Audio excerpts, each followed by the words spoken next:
মাটির সৃষ্টি শ্রেষ্ঠ, আমার আল্লাহর এটা স্থায়ী সিদ্ধান্ত মানে নাই কে? ইবলিস। আল্লাহর এই সিদ্ধান্ত মানে নাই। আল্লাহ কয় ইবলিস মানলি না কেন? ইবলিসকে আমার গায়ের জোরে আমি মানি না, বিষয়টা এমন না, যুক্তির ব্যানারে আমি মানি না। খলাকতানি মিন নার ওয়া খলাকতাহু মিন তিন, আমাকে বানাইছেন আল্লাহ আগুনের দ্বারা, আদমরে বানাইছেন মাটির দ্বারা। মাটির গতি নিচে, আগুনের গতি উপরে। আমি কেন নত হব? আদম আমার কাছে নত হবে। যুক্তিটা একেবারে ফালাইয়া দেওয়ার মতো না। আল্লাহ কয় যুক্তি ঠিক আছে, তবে মালিকের সামনে গোলামের যুক্তি চলে না। মালিকের হুকুম মেনে নেওয়াই হলো গোলামের কাজ। যুক্তি দিলি কেন? চরম বেঈমানি করে ফেললি। আমি মাওলার দরবারে কারো গাদ্দারি চলবে না। মাটির মধ্যে একটা গরম ভাব নাই। মাটির মধ্যে দ্বিতীয় একটা গুণ আছে, নরম নরম ভাব দেখানো। মাটি কারো সাথে গরম ভাব দেখায় না, মাটি নরম নরম ভাব দেখায়, কারো সাথে খারাপ আচরণ করে না। এই মাটির সাথে কত ধরনের বেয়াদবি আর গাদ্দারি করে। মাটি যদি চাইতো একটা ধাম করিয়া তোমাকে মাটির মধ্যে নিয়ে যাইতো, যায় না? গরম ভাব দেখাও কেন? কয় আমার ভিতরে এলেমের গরম, আমার ভিতরে ক্ষমতার গরম, আমার মধ্যে টাকার গরম, আমার মধ্যে আমলের গরম। একটু ভাব দেখায়। আমার মতো নামাজি আছে কে রে? আমার মতো বড় মুফতি সাহেব কে আছে? আমার মতো বড় প্রিন্সিপাল কে আছে? আমার মতো বড় টাকাওয়ালা কে আছে? আল্লাহ কয় রে বান্দা, যতই বাহাদুরি করো না কেন, এগুলোর কোনো ভ্যালু নাই। আজকে যদি মরিয়া যাও, সাদা 3টা কাফন হবে তোমার শেষ প্যাকেটের সম্বল। কে ধনী, কে গরিব, কে ইমাম, কে মুক্তাদি, কে ডাক্তার, কে রুগী, কে বক্তা, কে শ্রোতা, মরণকালে সাদা কাফন যখন পরবে, উপরে লেখা থাকবে বক্তা সাহেবের লাশ। না, গরিবের কাফন 3টা, ধনী লোকের কাফন 3টা না, একটা বাড়ায় দিবি। এই কয়টা? লাশ সব সমান হয়ে যাবে। কোন লাশটা ধনীর, কোন লাশটা গরিবের, কোনো ভেদাভেদ নাই। ওই সময় বান্দা রেডি হইয়া যাও। ও বান্দা, আজকে তুমি বাহাদুরি দেখাও। আমার মতো টাকাওয়ালা কেউ নাই, আমার মতো এলেমওয়ালা কেউ নাই, আমার মতো কণ্ঠওয়ালা কেউ নাই। ও বান্দা, জানুনি তোরে আমি টাকা দিছি, আমি টাকা আমি না দিলে তুই টাকা পাইতি না। আমি আল্লাহ তোর লাইনের কত বন্ধু বান্ধবের গরিব বানায় রাখছি। আবার আমি আল্লাহ কত টাকাওয়ালারে ধাম করি আমি দুর্বল করে দিছি। আমি আল্লাহ সব পারি, অতএব সব আমার ক্ষমতা। বাহাদুরি করলে আমি করব, তুমি করার অধিকার নাই। বরং নরম হইয়া চলো, আল্লাহর কাছে মাথা নত করো। কয়দিন আর বাহাদুরি করো? বা নরম হইয়া আল্লাহর হুকুম মতো চলো। আসমান আল্লাহর, আল্লাহর আসমানের থেকে আমরা বৃষ্টি পাই। আল্লাহ বৃষ্টি দিলে পাই, না দিলে না পাই। দেখেন না কিরম উল্টা মোনাজাত দিয়া এরপর বৃষ্টি নামান লাগছে। ভুলে গেছেন কয়েকদিনের মধ্যে বৃষ্টি নাই, বৃষ্টি নাই। নামাইছে কারা? হুজুরেরা। মোনাজাত দিছে উল্টা, উল্টা মোনাজাত দিয়া এরপরে সারা বাংলাদেশে বৃষ্টি নামাইছে। আল্লাহকে আমি দিলে ভাবি, না দিলে আমার দেওয়া বৃষ্টি জমিনে আসছে, ফসল ভালো হয়েছে, সব আমি দিলাম। অতএব আমার কাছে মাথা নত করো। দুনিয়া কিছুই না। আজকে তুমি বাহাদুরি কেন করো? যেই টাকা নিয়ে বাহাদুরি করো, টাকা তোমার আপন না। যেই সন্তান নিয়ে বাহাদুরি করো, সন্তান তোমার আপন না। মরিয়া গেলে কেউ তোমার পাশে থাকবে না। ও মাটির মানুষ, মাটির মতো নরম হইয়া চলো। গরম ভাব দেখাইও না। আমার নবীর মতো বড় যোগ্যতা পূর্ণ তো আর কেউ নাই, হবেও না। সাহাবায়ে কেরামের মতো বড় যোগ্যতা সম্পূর্ণ, আখলাকওয়ালা, আদর্শওয়ালা, ইলমওয়ালা, আমলওয়ালা, তাকওয়াওয়ালা, কান্নাওয়ালা, ইবাদত করনেওয়ালা, তাহাজ্জুদ পড়নেওয়ালা আর জমিনে কেউ আসবে না। অথচ এত ইবাদত করিয়া ব্যবসা বাণিজ্য করেছেন, টাকারও অভাব ছিল না, কিন্তু কোনোদিন বাহাদুরি করে নাই। বরং জান্নাতের টিকিট পাইয়া মরণ পর্যন্ত শুধু কান্না করেছেন, আল্লাহ আপনার আদালতে কেমনে দাঁড়াবো। আবু বকর কান্না করলেন, ওমর কান্না করলেন, কবরে কি উপায় হবে। ওসমান রাদিয়াল্লাহু আনহু কাঁদলেন, কবরে কি জবাব দিব। সাহাবায়ে কেরাম কান্না করলেন। এমন কি আম্মা জানেরা ভালো করে শুনেন, আমাদের নবীর স্ত্রী আম্মা জান আয়েশা রাদিয়াল্লাহু আনহা বলেন, একদিন দেখি মায়ার নবী আমার রুমের মধ্যে বসে বসে গুনগুন করে কান্না করে। আমি ভয় পেয়ে গেলাম কোনো বেয়াদবি হইল নাকি আমার। নবীকে প্রশ্ন করা মাত্র বলে, আয়েশা তুমি কোনো বেয়াদবি করো নাই, কান্না কেন করেন? আল্লাহর নবী বলেন, হাসরের ময়দানে ভয়ঙ্কর হালাতের কথা মনে পড়েছে জন্য কান্না করি। কেমন ভয়ঙ্কর হালাত! নারী আর পুরুষ সবাই হাসরের ময়দানে উলঙ্গ দাঁড়াইতে হবে। ওদিকে সূর্যটা মাথার উপরে নেমে আসবে, সূর্যের গরম, জমিনটা তামা হয়ে যাবে। ওই জাহান্নামের আওয়াজ আমার আল্লাহ পাক রাগান্বিত আওয়াজ দিবেন। নবীদের কোনো গুনাহ নাই, তারা পর্যন্ত নাফসি নাফসি বলে কান্না করবেন। ও গুনাহগারের দল, ও বেপরদা নারীরা, ও সুদখোর ঘুষখোর ভাইরা, যাদের কোনো গুনাহ নাই, আম্বিয়ায়ে কেরাম, কিয়ামতের দিন যদি তারা নাফসি নাফসি বলে কান্না করেন, ও গুনাহগারের দল, একটু চিন্তা করো তোমার আমার উপায় কি হবে। জান্নাতের টিকিট পায়া যদি আবু বকর কান্না করেন, ওমর কান্না করেন, আপনি আমি কত বড় গুনাহগার, কি পরিমাণ কান্না দরকার। চোখে পানি নাই, বরং উল্টা বাহাদুরি করো। ওই নবীরা নাফসি নাফসি বলে কাঁদবেন, কেমন ভয়ঙ্কর অবস্থা হওয়ার কারণে তাদের কান্না শুরু হয়ে যাবে। এখনো সময় আছে, চোখের পানি ছেড়ে ক্ষমা চাও, জাহান্নামের কথা স্মরণ করে আল্লাহকে মাপ চাও। আল্লাহকে বলো, ও দয়ার মালিক, শয়তানের ধোকায় পড়ে গুনাহ কম করি নাই, আজকে থেকে রেডি হয়ে গেলাম, আর নামাজ ছাড়বো না, বেপরদায় চলবো না, দাড়ি আর কাটবো না, নবীর কলিজায় আঘাত দিব না রে আল্লাহ। আজকে থেকে তৈরি হয়ে গেলাম, 5 ওয়াক্ত নামাজ পড়বো, মা বাবার দোয়া নিয়ে চল। ইন্নামা আমরুহু ইযা আরাদা শাইআন আইয়াকুলা লাহু কুন ফায়াকুন। আল্লাহ বলেন হও, হয়ে যায়। আদম আলাইহিস সালাম জান্নাতের মধ্যে ঘুমাচ্ছেন, নিবিড় গভীর ঘুমে নিমগ্ন হয়ে আছেন পয়গম্বর আদম। রব্বুল আলামিন এর মধ্যে কুদরতের কারিশমা করলেন। আদম নবীর পেছন পিঠের এক পাজরের হাড় নিয়ে আম্মাজান হাওয়া আলাইহিস সালামকে বানালেন। আম্মাজান হাওয়া আলাইহিস সালামকে এমন সুন্দর করে সৃষ্টি করেছেন, পৃথিবীর শ্রেষ্ঠ সুন্দরী আম্মাজান হাওয়া আলাইহিস সালাম এত সুন্দরী রূপসী জান্নাতি পোশাক দিয়ে আল্লাহ সুন্দর করে সাজাইয়া এক জান্নাতের বাগানের এক পার্শ্বে বসাইছেন। এই কাজগুলো হচ্ছে এমন এক টাইমে যখন আদম নবী জান্নাতের বাগানের ময়দানে বিচরণ করে না, বরং ঘুমাচ্ছেন নির্বিঘ্নে। আদম আলাইহিস সালাম ঘুম থেকে সজাগ হইয়া নজর করে দেখলেন সুন্দরী বিশ্ব সুন্দরী রূপসী বসে আছে, চুম্বুকের মতো আকর্ষণ শুরু হয়ে গেল ভেতরে। আল্লাহ বলেন, ও আদম, মনটা কি তোমার আকর্ষণ হয়েছে যাওয়ার জন্য? বলে হ্যাঁ। বলে দাঁড়াও, মহর আদায় করে নাও। মহর কেমনে আদায় করবা? আমার মোহাব্বতের এক বন্ধু রহমাতুল লিল আলামিন, তার উপরে তুমি 4 বার কি 11 বার বা 10 বার দরুদ শরীফ পড়ে নাও। নবীর উপরে দরুদ পড়বা, এটাই আমি মহর হিসাবে কবুল করে নিব। আর কে বাসদ আমেলে সাল্লু মুদাম আতশে দোজখ শাওয়াদ বরওয়ায়ে হারাম। দরুদ কম না বেশি? এই সবাই জবান খুলেন। কোন সময় শুধু জেলাফি, আমিত্তি, দানাদার, মসজিদে শুধু দরুদ, মাদ্রাসায় দরুদ।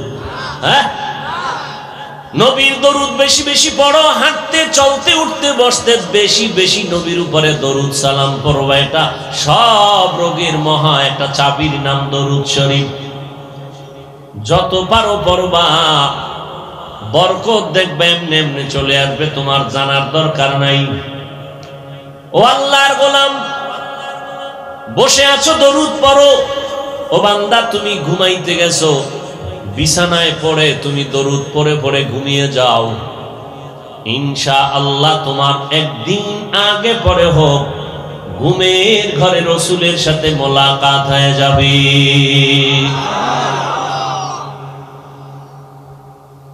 তবে দরুদের আগে পরে বিড়ি লাগবো। হ্যাঁ,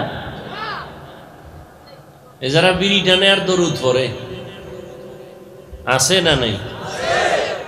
বিড়ি টানা কি পরিমাণ সওয়াব! হ্যাঁ,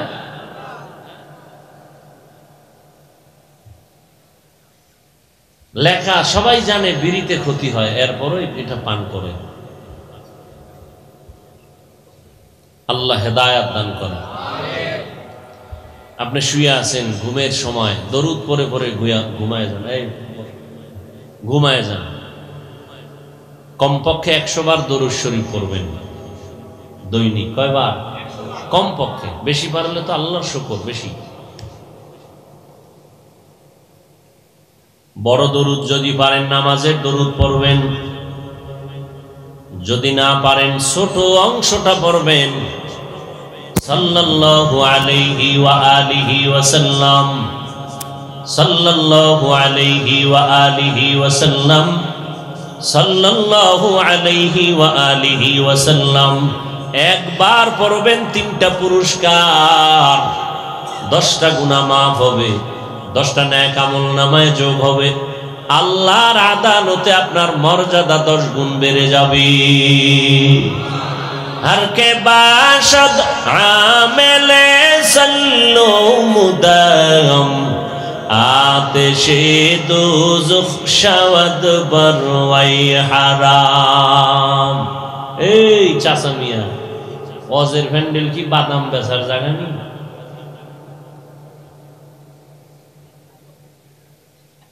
কপাল পুড়তেছে আমাদের।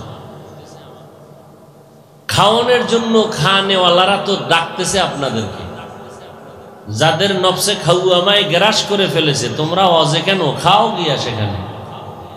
ওয়াজের প্যান্ডেল তো এটা বেহেশতের বাগান, বরকতের মজলিস, বসার সাথে সাথে গুনাহ মাফ। আরো জোরে বলেন। আসিলে স্বাগত পাবে হেথা পাবে ঠাই, নীরবে আসন নিবে কোনো বাধা নাই। এরে আল্লাহর গোলাম, এটা বরকতের মজলিস। আল্লাহর ফেরেশতারা চতুর্পার্শ্ব থেকে আমাদের বেষ্টন করে আছে। আল্লাহ রিপোর্ট চাইতেছেন, এই বান্দাগুলো কেন আসছে বাহরিয়ার ময়দানে। ফেরেশতারা বলেন, ও আল্লাহ আপনি জানেন। বলে, না, তোমাদের থেকে আমি আবার শুনতে চাই, কারণ তোমরাই তো বলছিলা মানুষ বানাবার কোনো প্রয়োজন নাই। তোমরাই বলো এই মানুষগুলো এখানে কেন আসছে, এরা কি কোনো কাজকর্ম নাই? বলে, হ্যাঁ, এরা বড় কর্মব্যস্ত মানুষ, নদীর মধ্যে কাজ করে, নদীতে মাছ না ধরলে দৈনিক খানার আয়োজন হয় না। কেউ ব্যবসা করে, কেউ কৃষি কাজ করে, কেউ লেখাপড়া করে। কর্মব্যস্ততার মধ্য দিয়েও এই খোলা আকাশের নিচে কেন তারা এই ময়দানে আসছেন? ফেরেশতারা বলে, এরা আল্লাহ আপনাকে চায়, জান্নাত চায়, জাহান্নাম থেকে মুক্তি চায়। আল্লাহ আবার প্রশ্ন করেন, ও ফেরেশতারা, যেই বান্দা বান্দিরা কোরআনের মহাব্বতে এখানে চলে আসলো, আমাকে চায়, বলো কোনদিন আমাকে দেখছে নাকি? বলে, না, দেখে নাই। যদি দেখতো কলিজা উজাড় করে দিত। আমার জান্নাত চায়, দেখছে নাকি? বলে, না, দেখে নাই। যদি দেখতো কলিজা ফাটাইয়া জান্নাতের জন্য পাগল হয়ে দৌড়াইতো। আমার জাহান্নাম থেকে মুক্তি চায়, দেখছিনি? কয়, দেখে নাই। যদি দেখতো গলা কাটা মুরগির মতো ছটফট করিয়া মরলেও গুনার থেকে বাঁচার জন্য প্রচেষ্টা চালাইতো। ও ফেরেশতা, তোমরা সাক্ষী হয়ে যাও, তোমরাই তো মানুষ বানাইতে নিষেধ করেছি না? শোনো, এদেরকে তোমরা আমি আল্লাহ ঘোষণা দিলাম তোমরা সাক্ষী হয়ে যাও, আমি আল্লাহকে না দেখে, জান্নাত না দেখে, জাহান্নাম না দেখিয়া, আমার মোহব্বতে ব্যবসায়ী ব্যবসা বন্ধ করে, চাকুরিজীবী চাকুরি বন্ধ করে, লেখাপড়া করনেওয়ালা লেখাপড়া বন্ধ করে, এত কষ্টের বিনিময়ে না খাইয়া পায়ে হেঁটে আসছে, গাড়ি ভাড়া দিয়ে আসছি, এরপরে চেটিয়াল ময়দানে বসে গেল। এদের খবর শুনাইয়া দাও, আমি ঘোষণা করে দিলাম এদেরকে আমি এই ময়দানে আসার বরকতে জীবনের সব গুনাহগুলো মাফ করে দিয়েছি। আতিনা ফি দারে দুনিয়া না হাসান, আতিনা ফি দারে উকবানা হাসান, ইয়া গিয়াসাল মুস্তাগীসিন ইহদিনা লাফতিখারা বিল উলুমে ওয়াল গিনা। আল্লাহ তাআলার এই বরকতি মজলিস, বেহেশতের বাগান, এটা কি খাওয়ার মজলিস নি? 1-2 ঘন্টা না খাইলে কি মরে যাবেন? আর সে বাদাম খাইলে কি হবে? ওই খাওয়ার তালে থাকলে মিয়া ওয়াজের বরকত থাকে না। এই যে যারা মোবাইল নিয়ে ব্যস্ত হয়ে আছেন, কসম খাইলে ভুল হবে না যে আপনাদের কপালটা পোড়া, যে আপনি মক্কার ঘরের কাছে গিয়াও হজ না কইরা চলে আসেন। এই ব্যক্তি যেমন কপাল পোড়া, হজের প্যান্ডেলে আইসাও আল্লাহর মোহাব্বত নিয়ে যেতে পারেন নাই, সেই গজবের মোবাইল নিয়ে পুরা টাইমটা নষ্ট করে ফেললেন, ধ্যান খেয়াল ওই মোবাইলের দিকে, আপনিও একজন কপাল পোড়া।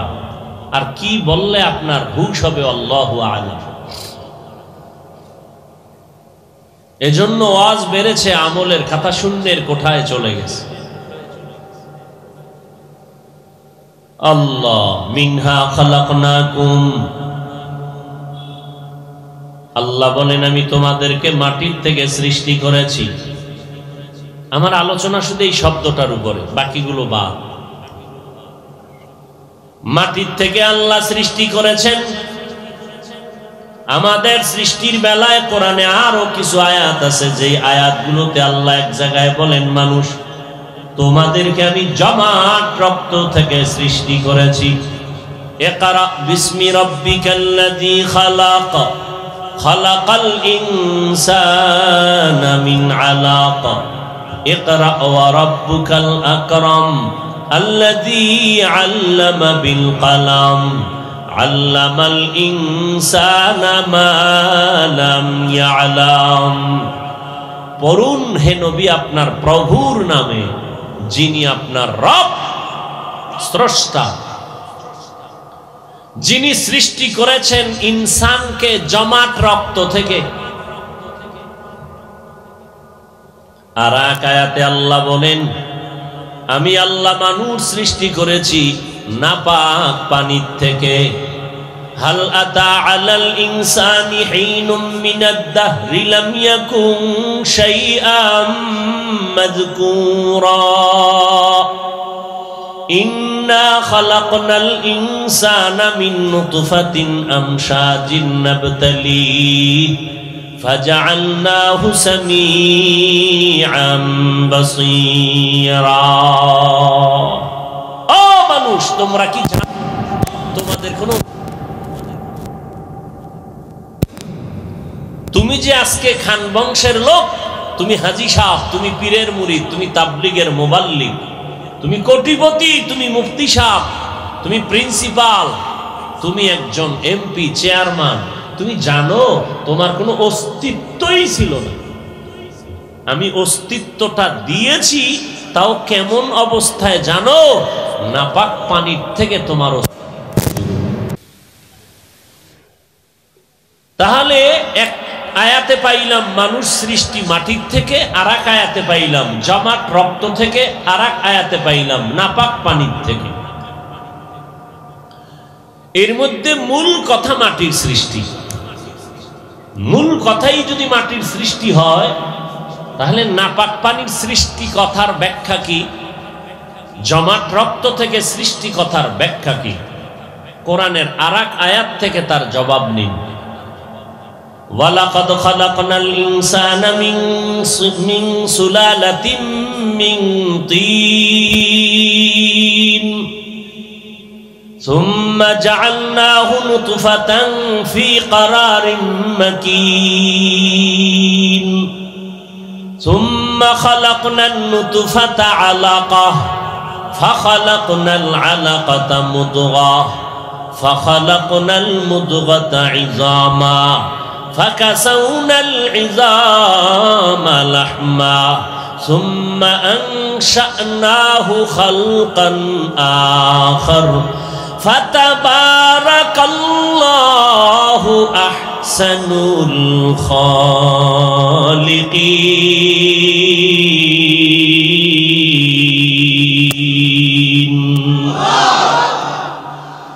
তিনো কথার জবাব আসতেছে এখানে আল্লাহ বলেন ওয়ালাকাদ খালাকনাল ইনসানা মিন সুলালাতিন মিন তিন শক্ত মাটি থেকে তোমাদের সৃষ্টি করলাম সুম্মা জাআলনাহু নুতফাতান ফি ক্বারারিন মাকিন এরপরে আমি আল্লাহ নাপাক পানিতে রূপান্তরিত করাইয়া নাপাক পানিটাকে মায়ের বাচ্চা দানির মধ্যে আমি আল্লাহ পাক হেফাজত করলাম ওই নাপাক পানিটারে আবার সুম্মা খালাকনান নুতফাতা আলাকা আমি সেই নাপাক পানিটাকে ফেরেশতার মাধ্যমে অর্কার বানাইয়া শোধন করাইয়া ওই নাপাক পানি গোশতের রক্তের টুকরায় পরিণত করলাম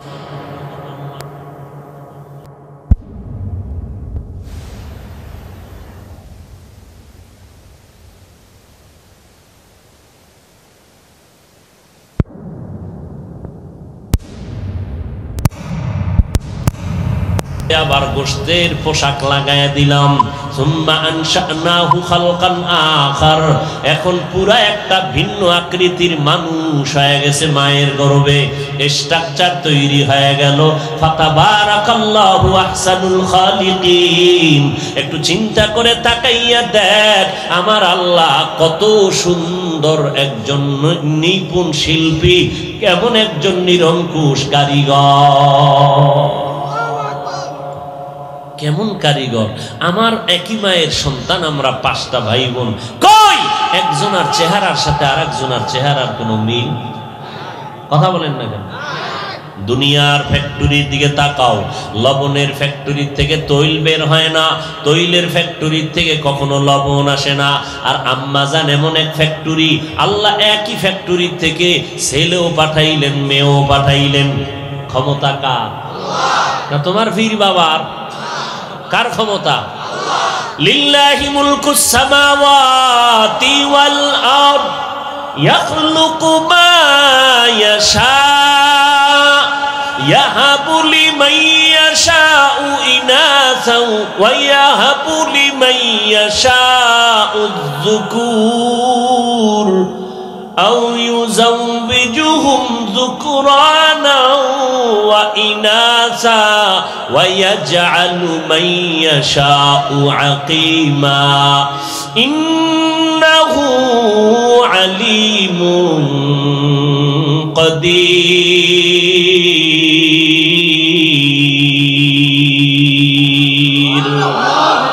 ই কালামে জিন্দা কুরআনে হাকিম হিকমতে উলা ইয়াজাল সতু কাদিম জামিউল ইলম ফিল কুরআনে হাকিম তাকাসারাত আনহু আফহামুর রিজালি আল্লাহ তাআলা বলেন লিল্লাহি মুলকুস সামাওয়াতি ওয়াল আরদ আসমান জমিনের সব ক্ষমতা কার আরো জোরে বলেন ইন্নাল্লাহা আলা কুল্লি শাইইন কাদির কোটি টাকার মালিক দেখো অভাব হয় না দূর গরিব ঘুমায় আরাম করে মনটা বাহাদুর ফেরাউনের লাশটা দেখো মিশর জাদু ঘরে খায় না মাটি পোকা মাছি সবাই ঘৃণা করে হৃদয়ে থাকিবে যার নম্রতা সাদা রহমত আসিবে সেথা প্রভুর ওয়াদা বড়র বাড়াই থাকলে দিলে রহমত আসবে না। নিজেকে নিজে ছোট মনে করিও সাদা। উঁচু জমিন থেকে পানি নিচু জমিনে যায়, তেমনি খোদার রহমত আসে নম্রতার হৃদয়। ভোগবিলাসের বাড়ি গাড়ি পরে রবে সব, ভোগবিলাসের বাড়ি গাড়ি পরে রবে সব। থাকতে সময় স্মরণ করো আল্লাহ আমার রব, থাকতে সময় স্মরণ করো আল্লাহ আমার রব। কে আমার রব?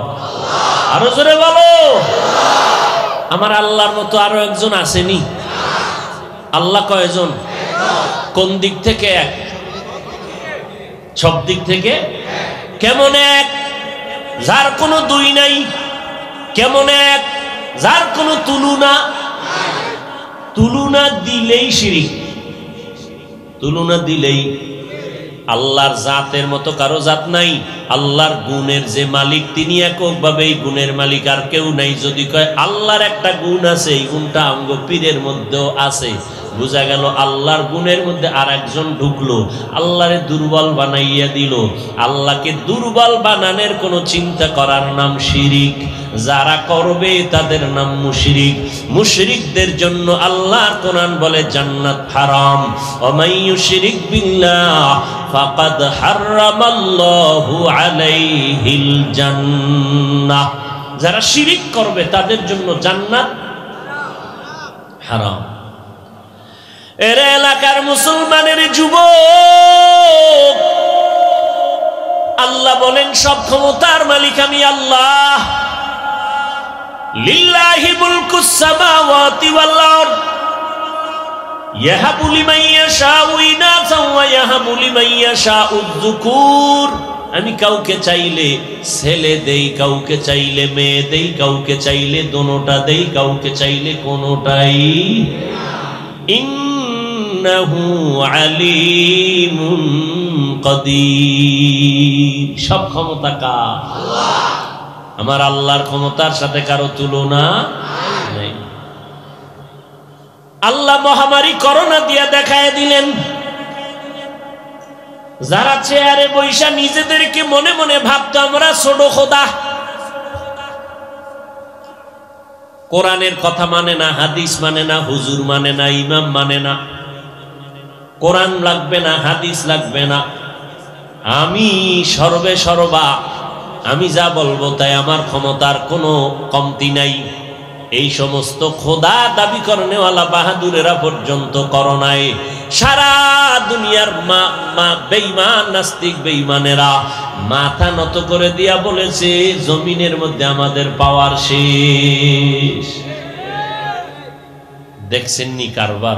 কেমন একটা রোগ নাকে দিয়া ঢুকে, কেউ টেরই পায় না, ধরতেও পারে না, বুঝাও যায় না। কত প্রাণ কেড়ে নিল করোনা। আবার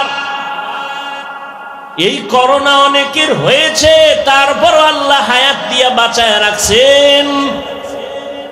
রাখেন নাই? করোনার কাছে যায় না, বাবায় মারা গেছে লাশটা দূরে ফালায় দিছে, সন্তান যায় না, করোনার ভয়, জানাজারও খবর নিল না। আর আমার সোনার বাংলাদেশে শত শত করোনার লাশ কাদের মধ্যে নিলেন, দাফন করালেন, গোসল করাইলেন, কাফন পরাইলেন আমার দেশের টুপিওয়ালা উলামায়ে কেরাম। একজন হুজুরেও করোনায় মরে নাই। কথা ঠিক নেই? হায়াতের মালিক কে? মৌতের মালিক কে? ইন্না সলাতি ওয়া নুসুকি ওয়া মাহইয়ায়া ওয়া মামাতি লিল্লাহ ওয়া মামাতি লিল্লাহি রাব্বিল আলামিন। रंगे तक़वा रंगे सिद्दक़ो रंगे दीता अबद बाकी बुअद बर आबिदी। ওই এক খুঁটি এই বাম পার্শ্বে একটা খুঁটিতে এই হ্যালোজিনগুলো দিলে এই স্টেজে দেওয়ার দরকার আছে, মানে সবই শিখিয়ে দেওয়া লাগে। মহা মুসিবত। পোকার জ্বালায় না বয়ান করবো না বসবো।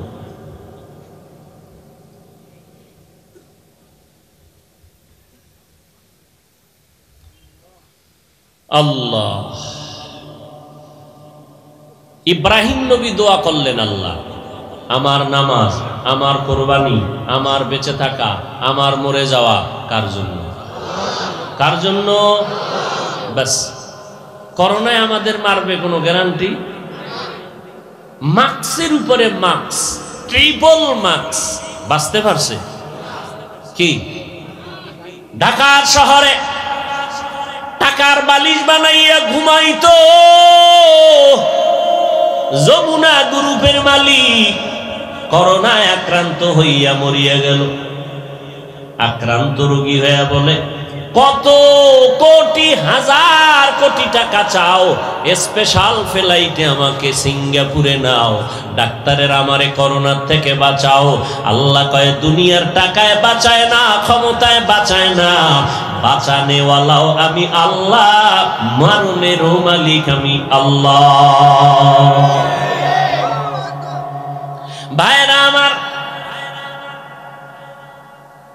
আল্লাহ পাক রব্বুল আলামিন বলেন, আমি তোমাকে মাটির থেকে বানাইছি, এটাই আমার আসল কথা, এটাই সিদ্ধান্ত, চূড়ান্ত সিদ্ধান্ত।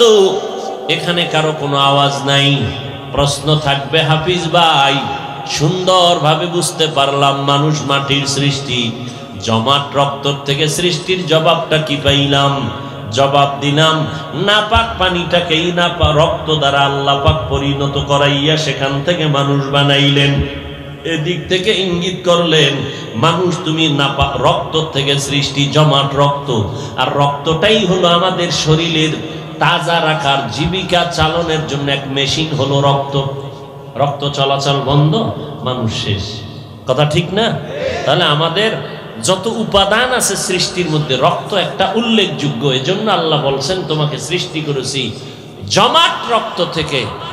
আল্লামাল ইনসানা, আরে খলাকাল ইনসানা মিন আলাক। আচ্ছা, নাপাক পানির থেকেই যদি সৃষ্টি হয়, তো মাটির সৃষ্টির কথা রইল কই? বলে, এক নাম্বার তার জবাব হলো, নাপাক পানিটা এটা একটা ভিটামিন থেকে তৈরি হয়। ভিটামিন তৈরি হয় খাদ্য থেকে, সমস্ত খাদ্য তৈরি হয় মাটির থেকে। হইল নি? আর এক জবাব, নাপাক পানিটাকে যখন আল্লাহ মায়ের বাচ্চা দানির মধ্যে দেন, ও ফেরেশতাটাকে মন্থন করো, শোধন করতে থাকো। এর মধ্যে আল্লাহ এটা অর্ডার দেন, নবী হাদিসে বলেন, যাও এই মানুষটা যেদিন দুনিয়াতে আসবে, একদিন মরবে, কবর থেকে এক চিমটি মাটি আইনা নাপাক পানির সাথে লাগায়া দাও, নাপাক পানির মধ্যে লাগাও। এখন কবর কই? আমি কবে হব, কবে মরব, আমার কবর কোথায় হবে? কবর হবে নাকি হবে না কে জানেন? বলেন বলেন। কোন বিশ্বাস? আমার নবী জানেন? যদি কয় আল্লাহ জানেন, এটা নবীও জানেন, তাহলে আল্লাহর সাথে নবীরে তুলনা করা হইল নি? তুলনা করার নাম শিরক।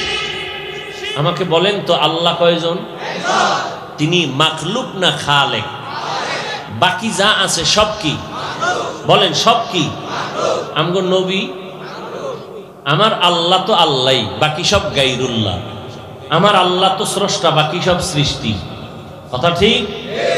সমস্ত মাখলুকাতের মধ্যে একমাত্র সৃষ্টির শ্রেষ্ঠ হলো মাটির সৃষ্টি মানুষ। বলেন, কি সৃষ্টি? মাটির সৃষ্টি মানুষ। ওই এক চিমটি মাটি এনে দিলেন নাপাক পানির সাথে। প্রশ্নকারীরা প্রশ্ন করবেন, হাফিজ ভাই, আগুনের মধ্যে যারা পুড়িয়া গেল, এদের লাশ নাই, অস্তিত্ব নাই, কবর নাই, মাটি নেই গো, মাটি নাপাক পানির মধ্যে কেমনে দিবে? কোথায়? এদের তো কবরই নাই, লাশের অস্তিত্বই নাই। চাঁদপুর মোহনার ভিতরে কত লঞ্চ ডুবে, কত মানুষ মারিয়া গেল, যায় নাই? লাশ নাই, পচে গলে সব শেষ হয়ে গেল। এদের তো কবর নাই, এদের মাটিটা কোনখান থেকে আইনা না পাক পানির সাথে লাগাইলো।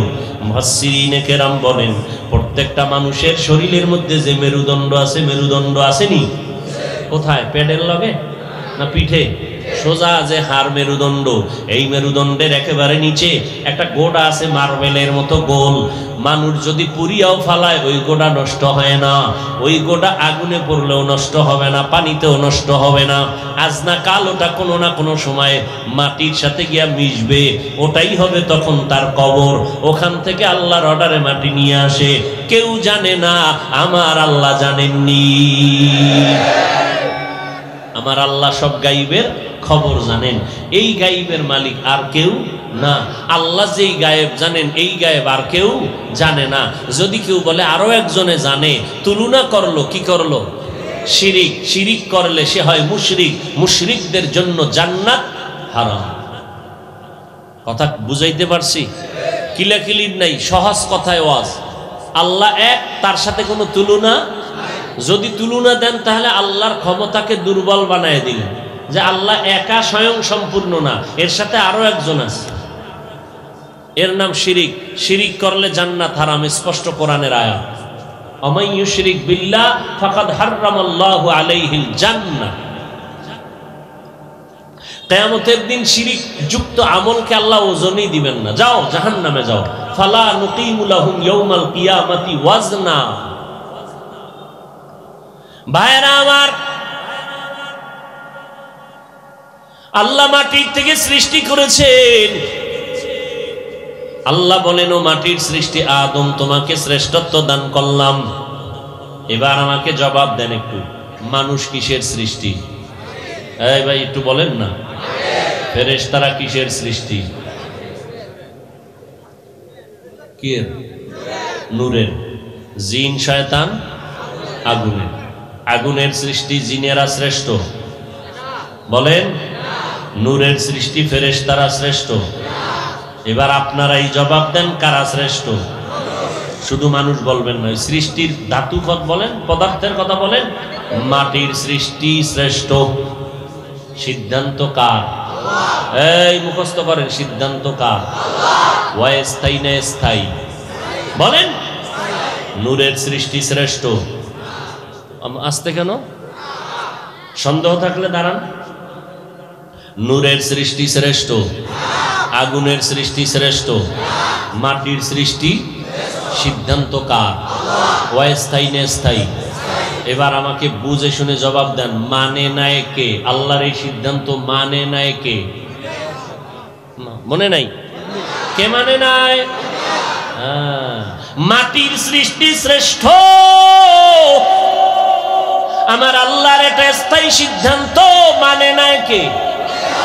ইবলিস। আল্লাহর এই সিদ্ধান্ত মানে নাই। আল্লাহ কয়, ইবলিস মানলি না কেন? ইবলিসকে আমার গায়ের জোরে আমি মানি নাই, বিষয়টা এমন না। যুক্তির ব্যানারে আমি মানি না। এই মাটির সৃষ্টি শ্রেষ্ঠ যে ইবলিস মানে নাই, এটা গায়ের জোরে না যুক্তির ব্যানারে? অতএব যারা বলবে মাটির সৃষ্টি শ্রেষ্ঠ মানি না যুক্তির ব্যানারে, তারাও শয়তানের খালাতো ভাই। বুঝাইতে পারলাম না? মাটির সৃষ্টি কি শ্রেষ্ঠ? সিদ্ধান্ত কার? অস্থায়ী না স্থায়ী? মানে নাই কে? শয়তান। গায়ের জোরে না যুক্তির ব্যানারে? যুক্তিটাও কিন্তু ফালাইয়া দেওয়ার মতো যুক্তি না। আমি ওদিকে ঢুকলে আর টাইম নেই। যুক্তিটাও ফালাইয়া দেওয়ার মতো না। খুব সুন্দর একটা যুক্তি দিছে, খালাকতানি মিন নার ওয়া খালাকতাহু মিন তিন।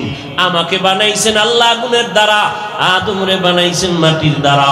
মাটির গতি নিচে, আগুনের গতি উপরে। আমি কেন নত হব? আদম আমার কাছে নত হবে। যুক্তিটা একেবারে ফালাইয়া দেওয়ার মতো না। আল্লাহ কয় যুক্তি ঠিক আছে, তবে মালিকের সামনে গোলামের যুক্তি চলে না। মালিকের হুকুম মেনে নেওয়াই হলো গোলামের কাজ। যুক্তি দিলি কেন? চরম বেঈমানি করে ফেললি।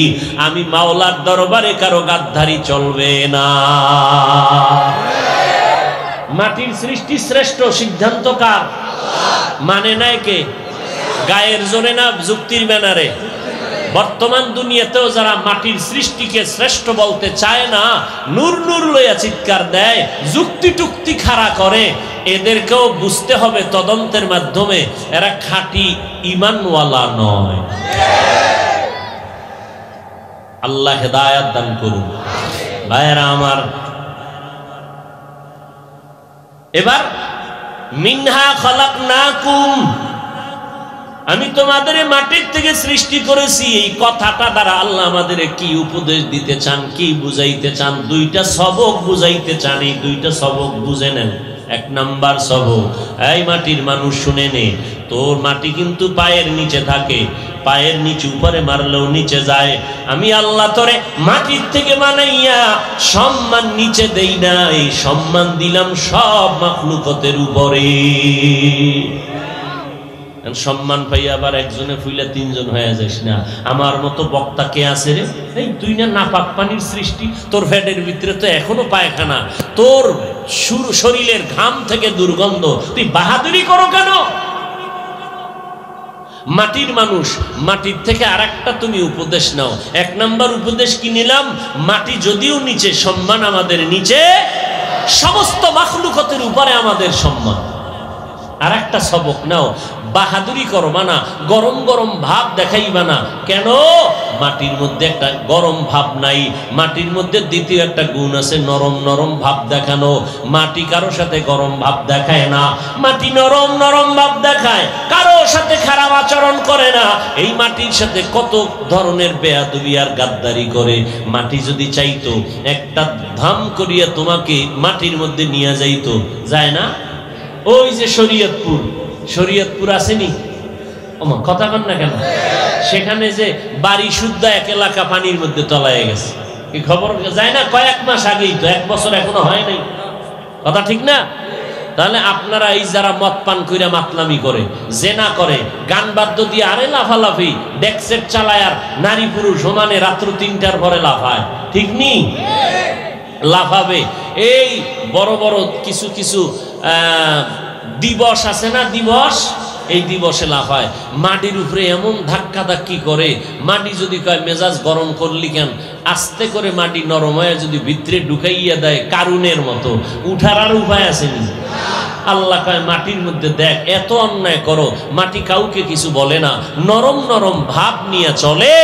এত অপরাধের পরেও মাটি কাউকে কিছু বলে না। তুই না মাটির মানুষ, গরম ভাব দেখাও কেন? মাটির মতো নরম হয়ে চল, সম্মান আরো বেড়ে যাবে। গরম ভাব দেখাও কেন? কয় আমার ভিতরে এলেমের গরম, আমার ভিতরে ক্ষমতার গরম, আমার মধ্যে টাকার গরম, আমার মধ্যে আমলের গরম। একটু ভাব দেখায়। আমার মতো নামাজি আছে কে রে? আমার মতো বড় মুফতি সাহেব কে আছে? আমার মতো বড় প্রিন্সিপাল কে আছে? আমার মতো বড় টাকাওয়ালা কে আছে? আল্লাহ কয় রে বান্দা, যতই বাহাদুরি করো না কেন, এগুলোর কোনো ভ্যালু নাই। আজকে যদি মরিয়া যাও, সাদা 3টা কাফন হবে তোমার শেষ প্যাকেটের সম্বল। কে ধনী, কে গরিব, কে ইমাম, কে মুক্তাদি, কে ডাক্তার, কে রোগী, কে বক্তা, কে শ্রোতা, মরণকালে সাদা কাফন যখন পরবে, উপরে লেখা থাকবে বক্তা সাহেবের লাশ। না, গরিবের কাফন 3টা, ধনী লোকের কাফন 3টা, না একটা বাড়ায় দিবি? এই কয়টা? লাশ সব সমান হয়ে যাবে। কোন লাশটা ধনীর, কোন লাশটা গরিবের, কোনো ভেদাভেদ নাই। ওই সময় বান্দা রেডি হইয়া যাও। ও বান্দা, আজকে তুমি বাহাদুরি দেখাও, আমার মতো টাকাওয়ালা কেউ নাই, আমার মতো এলেমওয়ালা কেউ নাই, আমার মতো কণ্ঠওয়ালা কেউ নাই। ও বান্দা, জানোনি তোরে আমি টাকা দিছি, আমি টাকা আমি না দিলে তুই টাকা পাইতি না। আমি আল্লাহ তোর লাইনের কত বন্ধু বান্ধবের গরিব বানায় রাখছি, আবার আমি আল্লাহ কত টাকাওয়ালারে ধাম করি আমি দুর্বল করে দিছি। আমি আল্লাহ সব পারি, অতএব সব আমার ক্ষমতা। বাহাদুরি করলে আমি করব, তুমি করার অধিকার নাই। বরং নরম হইয়া চলো, আল্লাহর কাছে মাথা নত করো। কয়দিন আর বাহাদুরি করো বা? নরম হইয়া আল্লাহর হুকুম মতো চলো। আসমান আল্লাহর, আল্লাহর আসমানের থেকে আমরা বৃষ্টি পাই। আল্লাহ বৃষ্টি দিলে পাই, না দিলে না পাই। দেখেন না কিরম উল্টা মোনাজাত দিয়া এরপর বৃষ্টি নামান লাগছে। ভুলে গেছেন কয়েকদিনের মধ্যে? বৃষ্টি নাই, বৃষ্টি নাই, নামাইছে কারা? হুজুরেরা। মোনাজাত দিছে উল্টা উল্টা মোনাজাত দিয়া এরপরে সারা বাংলাদেশে বৃষ্টি নামাইছে। আল্লাহকে আমি দিলে ভাবি না দিলে আমার দেওয়া বৃষ্টি জমিনে আসছে, ফসল ভালো হয়েছে, সব আমি দিলাম। অতএব আমার কাছে মাথা নত করো, দুনিয়া কিছুই না। আজকে তুমি বাহাদুরি কেন করো? যেই টাকা নিয়ে বাহাদুরি করো টাকা তোমার আপন না, যেই সন্তান নিয়ে বাহাদুরি করো সন্তান তোমার আপন না। মরিয়া গেলে কেউ তোমার পাশে থাকবে না। কয়েক মাস আগে ঢাকা বাড্ডা থানা, কোন থানা? ঢাকা বাড্ডা থানায় এক বড় লোক মরিয়া গেছে, দুইটা বড় বড় শিক্ষিত সন্তান রাইখা গেল। ওই দুই সন্তানে সারাটা দিন বাবার রেখে যাওয়া টাকা পয়সা নিয়ে ঝগড়া করলো বন্টনের জন্য।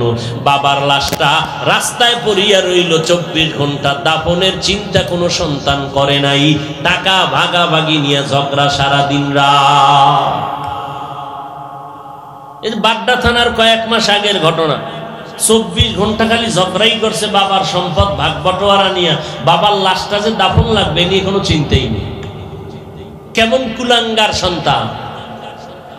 এজন্যই তো বলি, ও পর্দার আড়ালের আম্মা জানেরা আসেনি, এরে আম্মা জান, আপনারা তো সমস্ত আদর্শ সন্তানের মা, হাফেজে কোরআনের মা, সাহাবায়ে কেরামদের মায়ের মতো মা, আম্বিয়ায়ে কেরামদের মায়ের মতো মা, আয়েশা রাদিয়াল্লাহু আনহার মতো নারী, ফাতেমা রাদিয়াল্লাহু আনহার মতো নারী, খাদিজা রাদিয়াল্লাহু আনহার মতো নারী। এরে আম্মা জান, কত মানুষ বিয়ে করছে সন্তান পায় না, কত দোয়া, কত তাবিজ, কত পানি ভরা।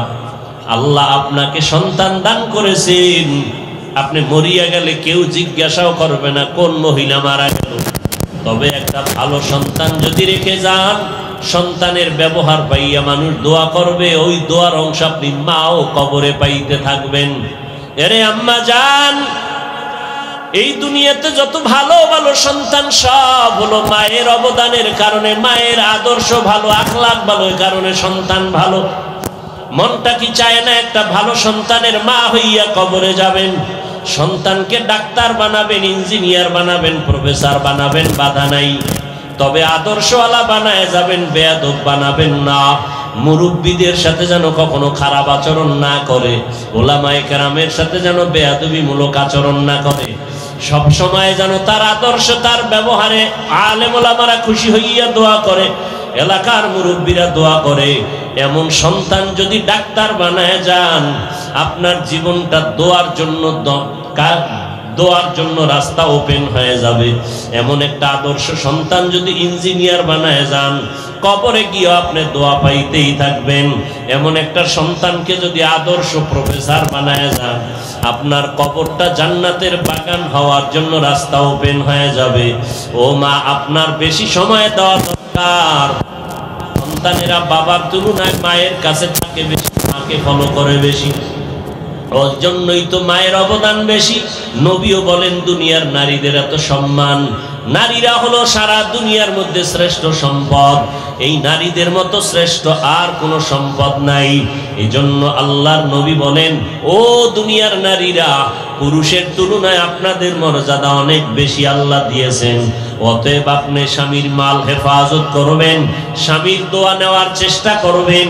যে স্বামীটার একটু পরিশ্রম আর কষ্টের কামাই রুজি আপনি আরামে বসে খাচ্ছেন, ওই স্বামী কি পরিমাণ নদীর মধ্যে গিয়া কষ্ট করে, বাহিরে কষ্ট করে, এগুলো যদি আপনি চিন্তা করতেন, কোন মহিলা স্বামীর সাথে খারাপ আচরণ করতে পারত না। এই জন্যই তো হাদিস শরীফে আছে, আল্লাহ যদি কাউকে সেজদা করার আদেশ দিতেন, আল্লাহ ব্যতীত অন্য কাউকে, নারীদেরকে বলতেন স্বামীর কদমে সেজদা দাও। সেজদা দেওয়া যেহেতু জায়েজ নাই, এ কারণে আল্লাহ অর্ডার দেন নাই। এই কথার দ্বারা নারীদের মর্যাদা বুঝাইলেন। আবার নারীরা খবরদার, আল্লাহ যে সম্মান দিছেন, এই সম্মান নিয়ে অহংকারী করবা না। স্বামীর যতটুকু প্রাপ্যতা দিতে হবে। স্বামী সব বাড়ি ঘর, টাকা পয়সা সব কিছু স্ত্রীর হাতে রাইখা বাড়ির থেকে বিদার চলে যায়, ব্যবসায় যায়, সপ্তাহে সপ্তাহ আসে না, চিন্তা করে আমার সন্তান আমার স্ত্রীর হাতে আমানত, আমার ঘামের টাকা পয়সা আমার স্ত্রীর হাতে আমানত, আমার স্ত্রী সব রক্ষা করবে। ও মা, আপনি স্বামীর মাল হেফাজত করবেন, গুনার কাজে ব্যয় করবেন না, স্বামীও হালাল টাকা আপনাকে দিবে, আপনার ঘরটা ফুলের বাগান হবে, সন্তানগুলো জগৎ বিখ্যাত আদর্শ সন্তান হবে, আপনাদের দুনিয়াও সুনামে ভরে যাবে, আখিরাতের ময়দানও সুনাম অর্জন হবে। অতএব মা, এখন থেকেই তৈরি হইয়া যান, দুনিয়া কিছুই না রে আম্মা জান। ও যুবক, ওই মা বাবার দোয়া নিয়ে সামনে আগাও।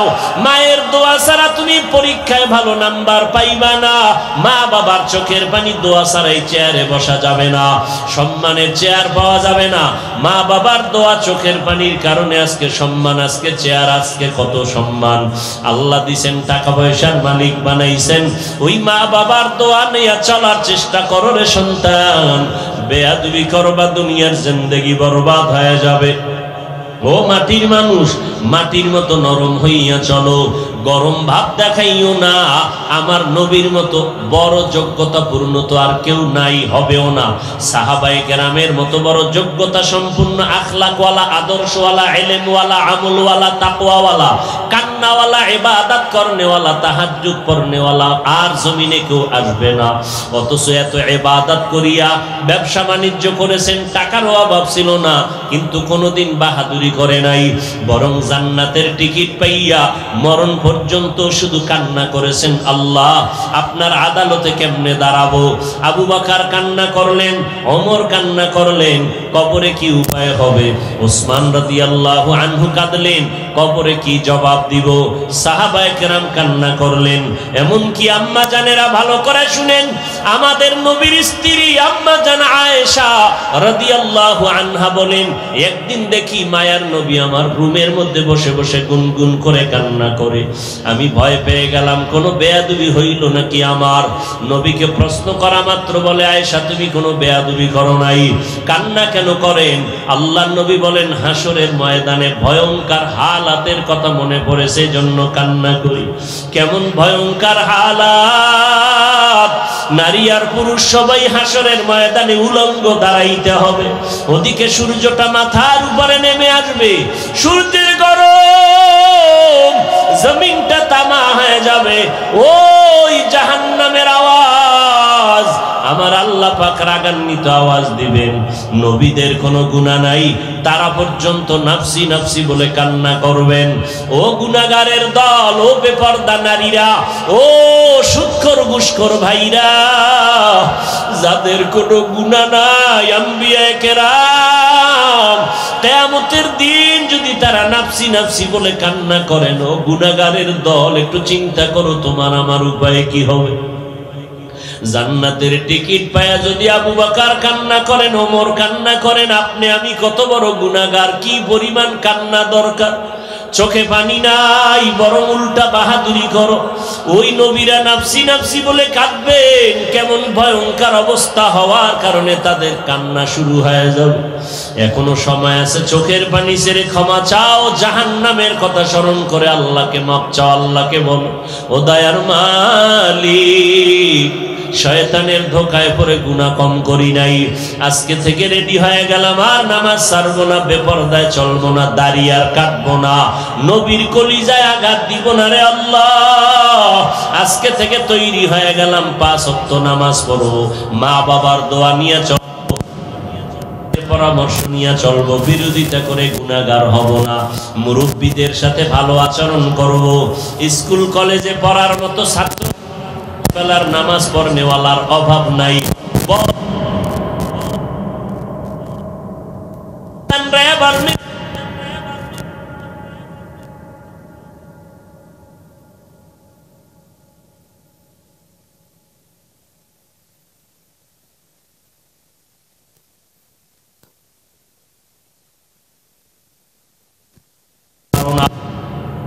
কান্না করে তওবা করো, মনে মনে বলো, আল্লাহ নবীর উম্মত হয়ে আসছি, গুনাহ নিয়ে কবরে যাব না, খাঁটি ভাবে তওবা করতেছি, মরিয়া গেলে যাব, আর নামাজ ছাড়বো না, বেপরদায় চলবো না, মা বাবারে কষ্ট